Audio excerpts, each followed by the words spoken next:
गांव की शामें नवरात्रि के दिनों में हमेशा अलग होती थी। दिन में बच्चे पतंग उड़ाते, औरतें पंडाल सजाती और लड़के ढोल नगाड़े ठीक करते। हर गली में हल्का हल्का सजावट का शोर होता, बिजली के बल्ब लग रहे होते, चाय की दुकानों पर बहस चलती। राहुल, रिंकू, सीमा और नित्या, ये चारों बचपन के दोस्त थे। हर साल गरबा में साथ नाचते थे, मस्ती करते थे। इस साल भी वही तैयारी थी। राहुल अपनी माँ से कहता, माँ, इस बार मैं पंडाल में ढोल बजाऊंगा। माँ हंसकर बोली, पहले पढ़ाई कर लो, फिर ढोल बजाना। रिंकू तो नए कपड़ों को लेकर ही उत्साहित था। सीमा और नित्या सुबह से ही मेहंदी लगा रही थी। गांव के चौराहे पर गरबा ग्राउंड बन गया था। चारों तरफ रंग बिरंगे झूले, चाट पकौड़ी के स्टॉल, ढोलकियों का शोर, सब कुछ आम नवरात्रि जैसा था। लेकिन सबके बीच एक नाम था जो लोग धीरे धीरे फुसफुसाते थे। वो लड़की जो हर साल आती है, जो सबसे अच्छी डांसर है, लेकिन कोई उसे पहचानता नहीं था। पहली रात जब ढोल बजा, सब लोग मैदान में उतर आए। बच्चे कूद रहे थे, औरतें थालियां बजा रही थी और चारों दोस्त भी तैयार होकर पहुंचे। राहुल, एक लड़की भीड़ के बीच आई।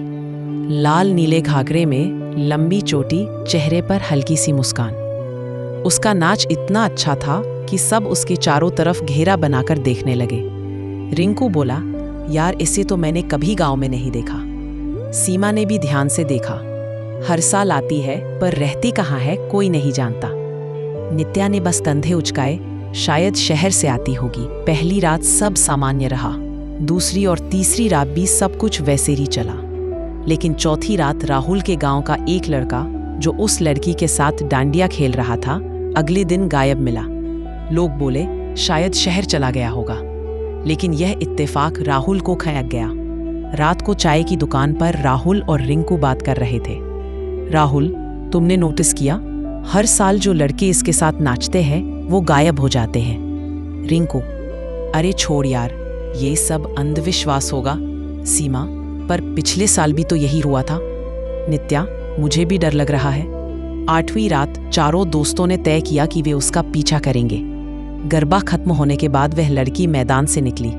सुनसान रास्ता, दूर दूर तक बस रात का अन्न, जली बुझी लाइटें, हवाएं अजीब सी आवाज कर रही थी।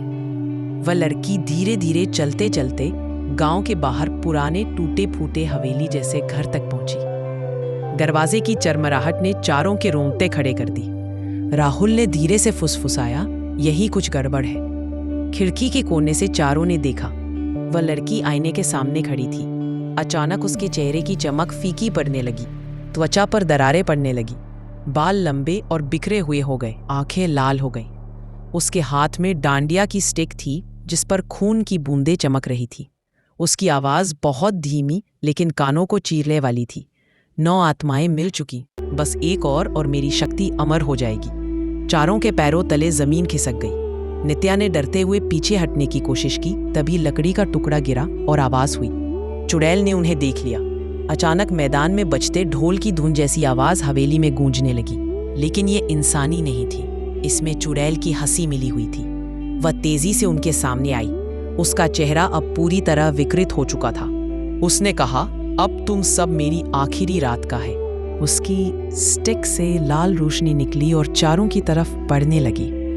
राहुल ने जेब से माचिस निकाली और पास रखे सूखे पत्तों को जलाया। आग भड़कते ही उसने डांडिया की स्टिक उसमें फेंक दी। चुड़ैल चीखने लगी। उसकी चीखें ढोल की आवाज में मिलकर कान फाड़ने लगी। धीरे धीरे वह राख में बदल गई। चारों दोस्त भागकर गांव लौट आए। लेकिन कहानी यही खत्म नहीं हुई। अगले दिन गरबा ग्राउंड में सब सामान्य था, लेकिन हवा में हल्की सी चुड़ैल की हंसी सुनाई दी और उसी वक्त एक लाल चुनरी उड़कर मैदान के बीच आकर गिर गई। फुसफुसाती आवाज आई, लोग कहते हैं चुड़ैल खत्म हो गई, लेकिन हर साल गरबा में ढोल नगाड़े बजते ही लाल चुनरी फिर दिखाई देती है।